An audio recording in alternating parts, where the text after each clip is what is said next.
एक बहुत ही दिलचस्प खबर सामने आई। ये जो नौजवान आप देख रहे हैं नाज़रीन, इसकी खुशकिस्मती कहिए, जिस तरह से इसको बुलावा आया है, ये जहाज़ आमिर के बगैर नहीं उड़ सकता। ये लीबिया का शहरी था, नाम है इनका जनाब ये आमिर जी, आमिर और कज़ाफ़ी। इसकी जो स्टोरी है वो बहुत ही फिल्मी स्टोरी है। इसको ना पासपोर्ट हुकाम ने, एयरपोर्ट हुकाम ने रोक दिया कि आपके पासपोर्ट में कुछ मसाइल हैं, आप नहीं जा सकते। जिसके बाद ये जहाज़ इनका, जिसमें तमाम हुजाज मौजूद थे, वो उड़ान भर गया।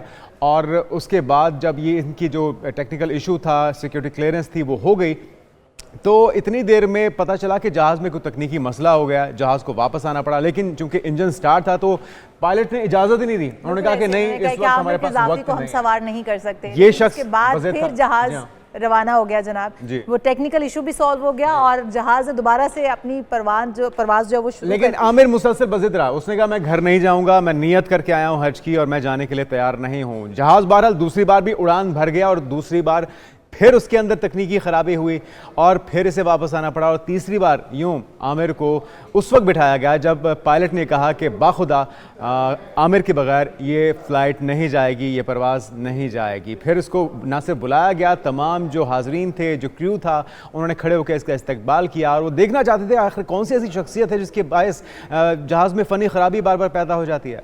बिल्कुल जी। और फिर आमिर कज़ाफ़ी यूं जहाज़ पे सवार हुए और फिर उसके बाद जहाज़ जो है वो बाकायदा रवाना हुआ और फिर उसके बाद कोई फ़नी ख़राबी नहीं हुई है जहाज़ के अंदर और जहाज़ जो वो अपनी मंजिल पर जाकर पहुंचा और फिर वहां पर लैंड किया। यकीनी तौर पर ये जज्बा ईमानी, ये मोहब्बत जो सरशार थे उनका दिल, और जो उन्होंने एक दफ़ा तहैया कर लिया था कि बस अब हज किए बिना तो वापसी नहीं हो सकती, अल्लाह ताला ने उस यकीन को पूरा किया है। और फिर बार बार जहाज़ का वापस आना और फिर पायलट का खुद एतराफ़ करना कि ये जहाज़ आमिर के बगैर रवाना नहीं हो पाएगा, और वही हुआ, आमिर के बगैर वो जहाज़ रवाना नहीं हुआ। बहुत ही खूबसूरत मिसालें इस तरह से मिल रही हैं कि मौजज़ात आज भी होते हैं।